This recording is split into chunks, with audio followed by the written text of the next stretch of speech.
አይገባንም እንጂ ወርቅ መሸጥ ትልቅ የፋይናንስ ውሳኔ ነው።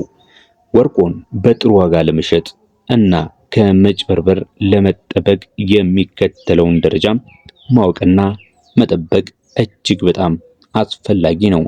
ዛሬ ላይ የምነግራችሁ የ21 ካራት ወርቅ ላላችሁ እንዲሁም ደግሞ የ18 ካራት ወርቅ በእጃችሁ ኖሯችሁ ገበያ ይዤ ወጣ በምን ያህል ወርቅ ቤቶች ሊገዙኝ ይችላሉ ለሚለው ጥያቄያችሁ መልስን ነው ይዤው የመጣውላችሁ።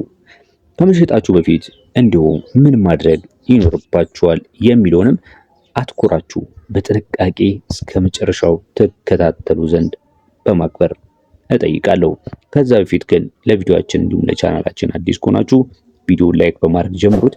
ቻናላችንንም ሰብስክራይብ በማድረግ ዕለታዊ ወቅታዊ ወርቅን የሚመለከቱ እንዲሁም ከምንዛሬ ጋር ቀጥተኛ ጥቆሞችን የምናቀርብበት መረጃ ቻናላችን ነው። ሰብስክራይብ በማድረግ ቤተሰብ ይሁኑ። ወርቅ ለመሸጥ ከመሄዳችሁ በፊት የሚከተለው መረጃ ማሟላት ዋጋው ምን ይመስላል የሚለውን እንድታውቁ ይረዳችኋል። መጀመሪያ የያዛችሁት ወርቅ ምን አይነት እንደሆነ እወቁ። ወርቅ እንደ ንጽህናው መጠን ዋጋው ይለያያል። ወርቅ ያዛችሁ ማለት እናንተ በየደረጃው የሚሸጠውን ወርቅ በዚህ እሸጠዋለሁ ብላችሁ አትወስኑም። መጀመሪያ የወርቁን ዋጋው ስታውቁት ነው የያዝኩት ወርቅ ምን አይነት ነው፣ 18 ነው፣ 21 ነው፣ 22 ነው፣ 24 ነው የሚለውን የወርቅ ዋጋ ስታውቁ በምን ያህል ለመሸጥ እንደምትችሉም ፍንጭ ይሰጣችኋል ማለት ነው። የሚሸጡት ወርቅ ዋጋ ምን ያህል ንጹህ መሆኑን ለመገመት የሚረዳው የካራቱን መጠን ስታውቁ ብቻ ስለሆነ ማለት ነው። ሌላው ደግሞ የገበያውን ዕለታዊ ዋጋ መከታተል ይኖርባችኋል። ወርቅ እንደ ዓለም አቀፍ የገበያ ሁኔታ በየቀኑ ይለዋወጣል። በሀገር ውስጥ ያለውን የወርቅ ግዢ በተለይ ደግሞ በብሔራዊ ባንክ ወይም ደግሞ የተፈቀደላቸው አምራቾች የሚያወጡትን በዜና በኢንተርኔት በመፈተሽ ግምታዊ ዋጋ ሊኖሮት ይገባል። ሌላው ደግሞ ክብደት መለየት ነው። ወርቁን ትክክለኛ ክብደት ማወቅ ከቻላችሁ በነጋዴዎች ላይ የሚፈጠርን የመለኪያ ስህተት ወይም ማጭበርበርን በቀላሉ መለየት ትችላላችሁ። ሌላውና ሁለተኛው ነገር ደግሞ ለማን ነው የሚሸጠው የሚለውንም ማወቅ ያስፈልጋችኋል። ወርቅ ስለያዛችሁ ብቻ ይሄ በዚህ ዋጋ ከማለታችሁ በፊት ወርቅን ስትሸጡ ለማን ነው የምትሸጡት? ከማንኛውም ጋር መደራደርም አይገባም።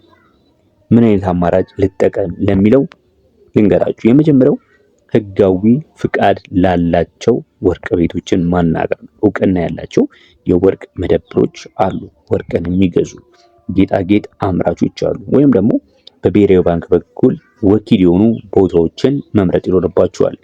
እነዛ እነማን ናቸው ካላችሁ በውስጥ ላይ አናግሩኝ፣ ልጠቁማችሁ እችላለሁ ማለት ነው።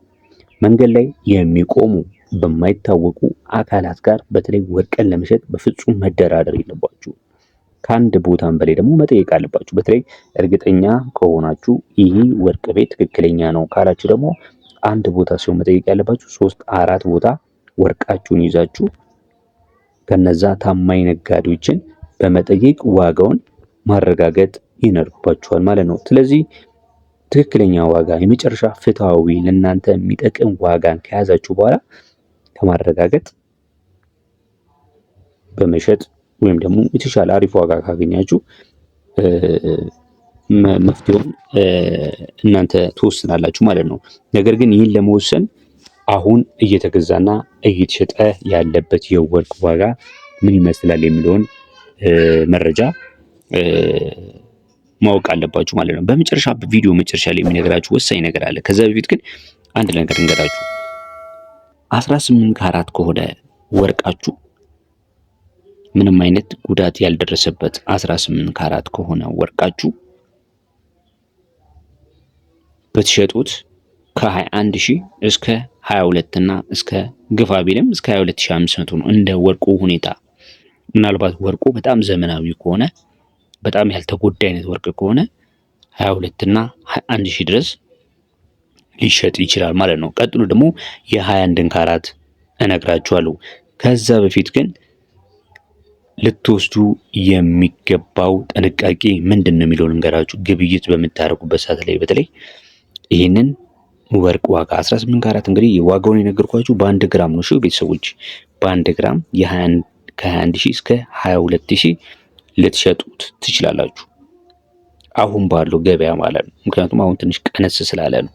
22 23 24ም እንትን ልትሉ ትችላላችሁ። ነገር ግን የሁለት ወርቅ ቤቶችን ዋጋ ነው የምነግራችሁ የሚገዙበትን። ምናልባት ከዛ በላይ የሚገዛም አለ እንደ ፍሪ ማርኬት ስለሆነ እንደሚያዋጣው ነው በእርግጥ። ነገር ግን ሚዛን ላይ ጥንቃቄ አድርጉ። ምክንያቱም ከ1 ግራም በላይ የያዘችሁት ወርቅ ጭማሪ ሊኖረው ይችላል። ሚዛኑ የጸዳ ለሁሉም ሰው የሚታይ እናንተም ከዛ በፊት ወርቁን ግራሙን ረስታችሁት ከሆነ በደንብ ማየት ይኖርባችኋል። ከመመዘኑ በፊትም ዜሮ መሆኑን እርግጠኛ መሆን አለባችሁ። ለምን እንዳይቀንስባችሁ ማለት ነው። የምታውቁት ከሆነ አይቀንስም። ለነገሩ ምናልባት ሊጨምር ነው የሚችለው። ለምን እናንተ ጋር ሲቀመጥ ምናልባት ጽድት አድርጋችሁ ከያዛችሁ ጽድት እንዳለ ትክክለኛ ግራሙን ነው የሚይዘው። ነገር ግን በአቀማመጥ በተለያዩ ነገሮች ምናልባት ንጽህናውን ካልተጠበቀ ግራሙ ትንሽ ሊጨምር ይችላል። ሌላው ደግሞ ወርቅን በምትፈትሹበት ሰዓት ላይ ከዓይናችሁ እንዳይርቅ ወርቁም ጥንቃቄ ልታደርጉ ይገባል። አንዳንድ አጭበርባሪዎች የፈተና በሚል ሰበብ ወርቅን ሊቀይርባችሁ ይችላሉ። ወደ ውስጥ ይዘው ገብተው ሊቀይሩባችሁ ስለሚችሉ እዛው እያያችሁ እንዲፈተን ማድረግ። በኬሚካል ሊፈትኑት ይችላሉ። የድንጋይ ሙከራ ላድርግበት ሲሉ እዛው በቆማችሁበት በቅርበት መከታተል ይኖርባችኋል። የያዛችሁትን ወርቅ በሌላ ተመሳሳይ ሊቀይሩባችሁ ስለሚችሉ ያንን ጥንቃቄ አድርጉ። ይህንን የምነግራችሁ እኔ ከሰማሁትና ካረጋገጥኩት መረጃ በመነሳት ነው። የሆነ ቦታ ወርቅ ይዤ ሄጄ ነገር ግን ልሸጠው ሄጄ እንደዚህ ብለው መልሶልኛል። ከዛም በኋላ ሌላ ቦታ ሲሄድ ግን ያ ወርቅ አይደለም ተባልኩ። ምን ላድርግ የሚል ጥያቄ ይመጣልኛል በውስጥ። ያንን ምክንያት በማድረግ እናንተ ምክር እየሰጧችሁ ያሉት። ሌላው ደግሞ የወርቅ ዋጋ መጨረሻ ላይ በስምምነት ነው የሚፈታው።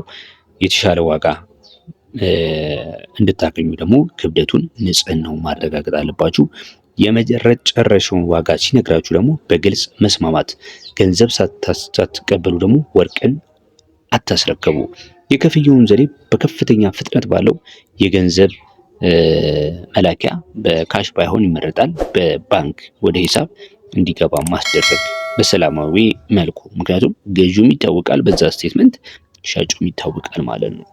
ያንን ይመስላል። የ21 ካራትን ስነግራችሁ ብትሸጡት የሚወጣው አሪፍ የሚባለው ከ23000 እስከ 23500 ወይም ከ22000 እስከ 23500 የ21 ካራቱ እናንተ ጋር ካለ ወርቅ ቤቶች ሄዳችሁ ሊገዟችሁ ይችላል ማለት ነው። ዛሬ ወርቅን ስትሸጡ በተለይ ለወርቅ ቤቶችና ታማኝ ለሆኑ ሰዎች በስንት ልትሸጡ እንደምትችሉ መረጃ ይህንን ይመስላል። እንግዲህ መረጃውን ከወደዳችሁት በሌላም ወቅታዊ የሆነ ጊዜ ላይ ወርቅን በምንሸጥበት ሰዓት ላይ በምን መሸጥ አለብን በአሁኑ ሰዓትስ ለሚለው ሀሳብ ጥያቄያችሁ በሌላም ጊዜ እንደዚህ ቪዲዮ እሰራላችኋለሁ። እስከዛ ቻናላችንን ሰብስክራይብ እያደረጋችሁ ላይክ እያደረጋችሁ ጠብቁን። ጥያቄ፣ ሀሳብ፣ አስተያየት ካላችሁ ጠይቁኝ፣ እመልስላችኋለሁ። ለዛሬ በዚያ በቃው። መልካም ጊዜ